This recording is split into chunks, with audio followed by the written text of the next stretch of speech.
Chapter 3. Conditionals and optionals. In the last chapter, you looked at data types, constants and variables, and operations. At this point, you are able to write simple programs that process letters and numbers. However, in many cases, programs are not linear, which is to say they don't always proceed in sequence. Oftentimes, you will need to execute different instructions based on a condition. Swift allows you to do this by using conditionals, and you will learn how to use them in this chapter. Another thing you may have noticed is that in the last chapter, each variable or constant was immediately assigned a value. What if you require a variable where the value may not be present initially? You will need a way to create a variable that may or may not have a value. Swift allows you to do this by using optionals, and you will also learn about them in this chapter. By the end of this chapter, you should be able to write programs that do different things based on different conditions and to handle variables that may or may not have a value. The following topics will be covered: introducing conditionals, introducing optionals. Please spend some time understanding optionals. They can be daunting for the novice programmer. Technical requirements. The Xcode playground for this chapter is in the Chapter 3 folder of the code bundle for this book, which can be downloaded here. If you wish to start from scratch, create a new playground and name it Conditionals and Optionals. You can type in and run all the code in this chapter as you go along. You'll start by learning about conditionals. Check out the following video to see the code in action. http://bit.ly/3akleges. Introducing conditionals. At times, you want to execute different code blocks based on a condition, such as in the following scenarios. Choosing between different room types at a hotel. The room price for bigger rooms would be higher. Switching between different payment methods at an online store. Procedures for different payment methods would be different. Deciding what to order at a fast food restaurant. Preparation procedures for each food item would be different. To do this, you would use conditionals. In Swift, this is implemented using if and switch statements. Let's take a look at them now. For more information on conditionals, visit https://docs.swift.org. Using if statements. A basic if statement looks like this. If condition code, the code in the curly braces is executed if the condition is true. Let's implement an if statement now to see this in action. 1. Type in and run the following code. // if statements execute code in curly braces. If the condition is true, let is picture visible equals true // if the value is changed to false, nothing would be printed. If is picture visible, print picture is visible. First, you created a constant is picture visible and assign true to it.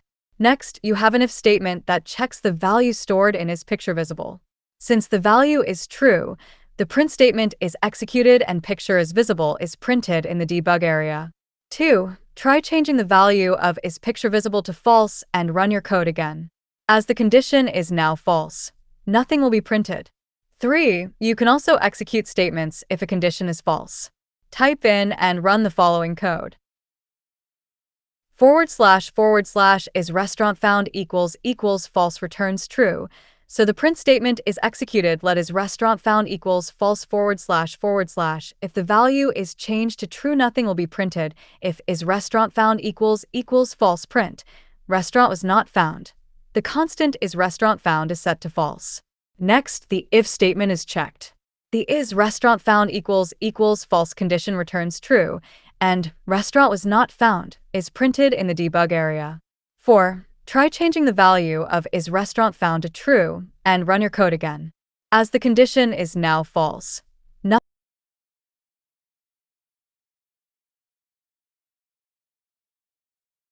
4. Try changing the value of is restaurant found to true and run your code again. As the condition is now false, nothing will be printed.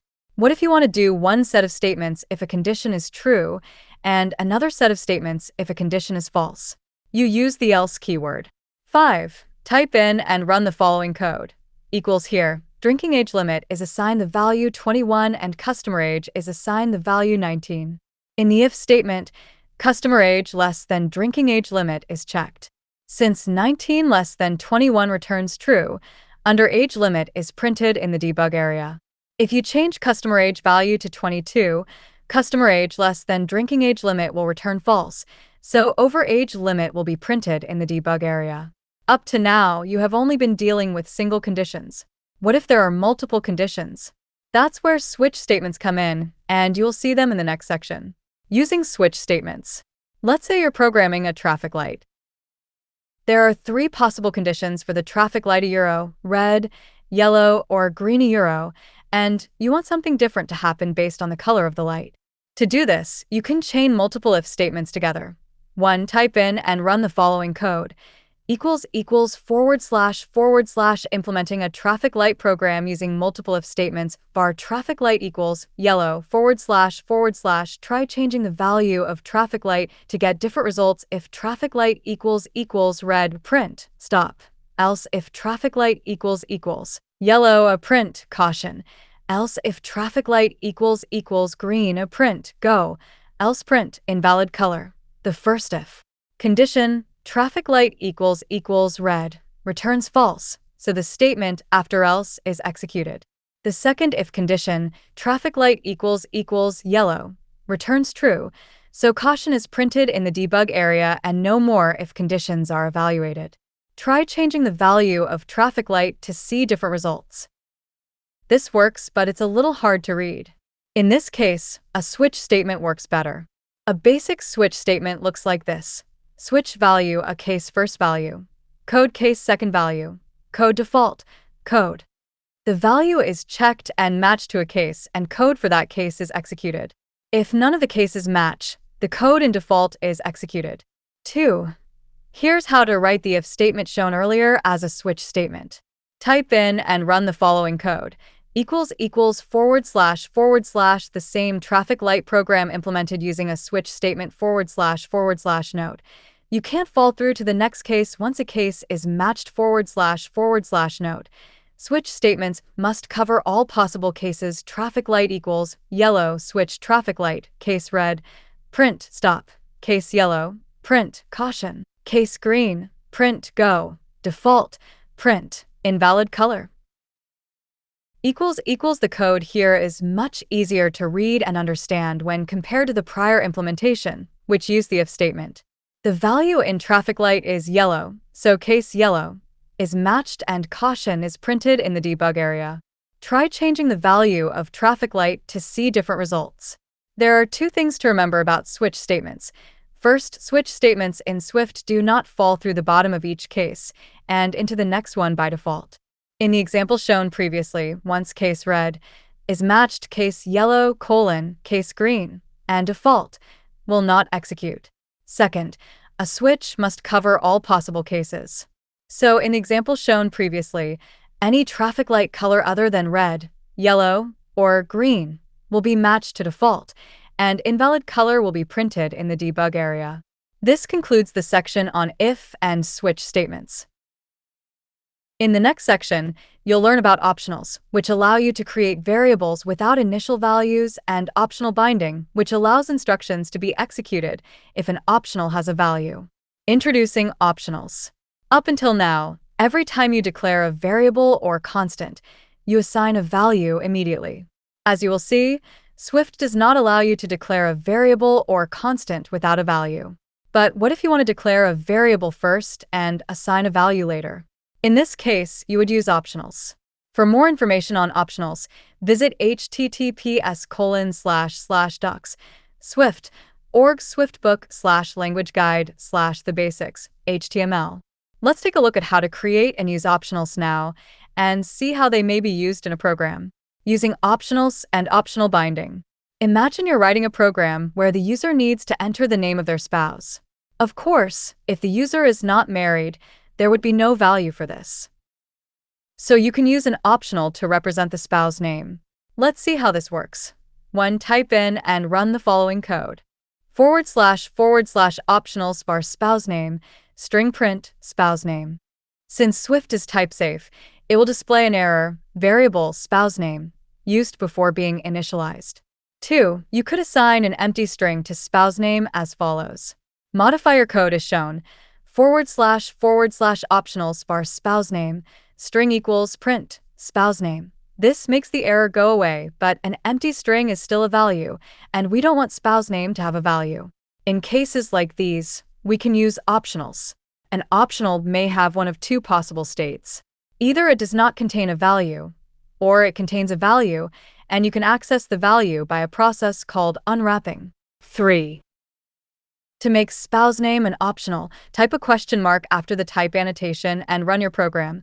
// optionals bar spouse name. String. Print spouse name. Even though there is a warning, the program will execute. Ignore the warning for now. The value of spouse name is shown as nil\n in the results area, and nil is printed in the debug area. Nil is a special keyword that means the optional has no value. 4. Let's assign a value to spouse name. Modify the code as shown. // optionals bar spouse name. String.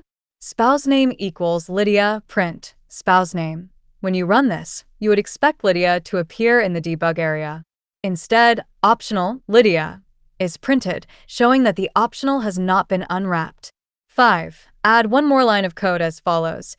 // optionals bar spouse name. String.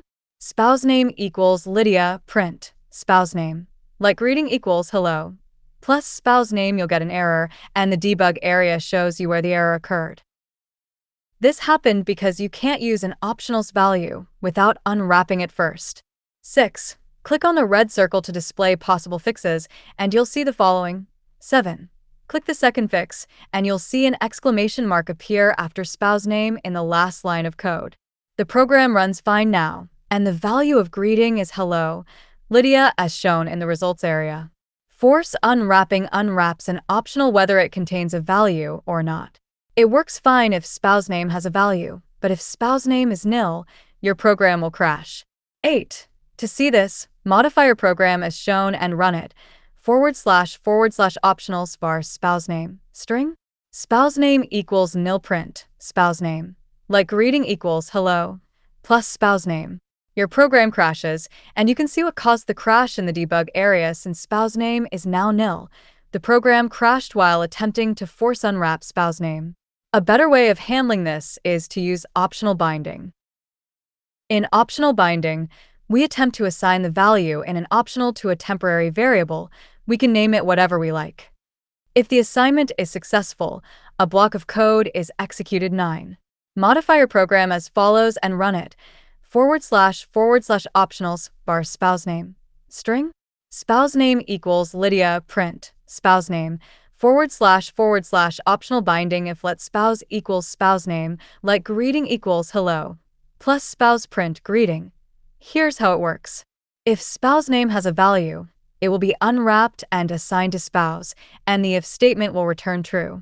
The statements between the curly braces will be executed, and the constant greeting will then be assigned to the value, hello, Lydia. Then, hello, Lydia will be printed in the debug area. Note that spouse is not an optional.